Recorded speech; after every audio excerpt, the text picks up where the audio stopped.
Wagner mercenaries fly the corporate flag from a window in the town of Soledar. The building's cleared, they say. Congratulations on the victory. For a few days now, the mercenary group has claimed victory here, but the Kremlin had remained tight-lipped. Today, the military establishment in Moscow announced that the town was under Russian control. The Ministry of Defense spokesman said that taking Soledar opens up the possibility of cutting off Ukrainian supply lines in Bakhmut, a town 9 miles to the southwest. The Ukrainians dispute these claims, say they are still fighting around Soledar, or what's left of it. This was the place that on Friday 2 British aid workers disappeared in. So I'm an evacuation driver. I receive requests from family members who've asked us to go and collect their relatives. This is an interview with 28-year-old Chris Parry, filmed just 3 days before he disappeared in Bakhmut, complete with fierce artillery fire in the background. And there was a lady who's 51 years old who had requested herself actually to leave because things are getting a bit too hot over there.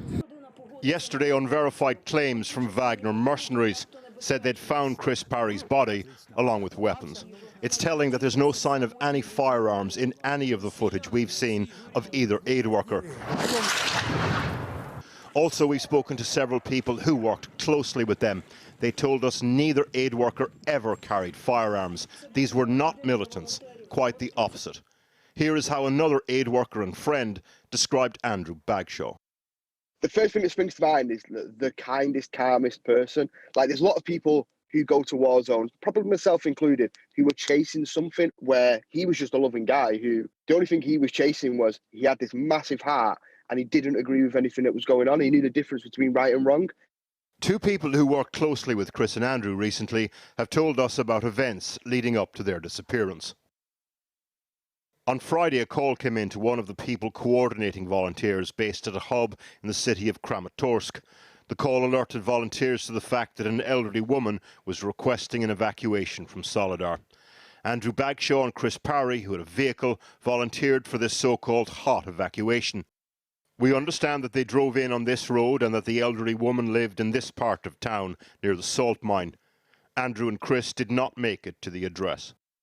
The British Foreign Office said they're in close contact with Ukrainian authorities and are continuing to support, quote, the families of 2 British men. Just a fortnight ago, Chris Parry, a long way from his native Cornwall, was asked why he was in a bunker in Bakhmut. I'm here just because what's happening is awful and I can push a pedal of a car. So I came, I thought I could help, so I quit my job and off I came. Wars are huge, overwhelming affairs, paralyze some into doing nothing. That is not the case with everyone, though.